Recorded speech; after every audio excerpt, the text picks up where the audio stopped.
வணக்கம். நீங்கள் எப்படி பிரியாணி செய்யலாம் பார்க்கலாமா? ஃபஸ்ட்டு சிக்கன் வாங்கிக்கலாம். அதில் ஒரு வானால போட்டு வச்சு அடுப்பில் தண்ணி ஊற்றி பறித்து வச்சிடலாம். அப்படியே கல்லுப்பு போட்டு கொஞ்சம் வெந்ததுக்கப்புறம் எடுத்துக்கலாம்.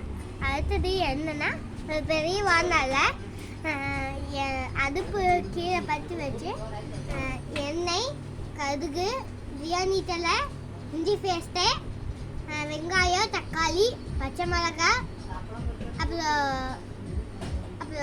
ஜீரகம், அப்புறம் கரம் மசாலா, அப்புறம் சிக்கன் மசாலா போட்டு நல்லா பிணைஞ்சிக்கணும். அப்படியே நம்ம வதப்புக்கு அப்படியே வச்சு அதில் வச்சு கொஞ்சம் மூடிக்கப்புறம் அதெல்லாம் சீச்சியாக போட்டு வறுக்கணும். அடுத்தது பச்சம் தண்ணி ஊற்றி ஒன்றாக வச்சுக்கப்புறம் அரிசி எல்லாம் போட்டு கலைஞ்சி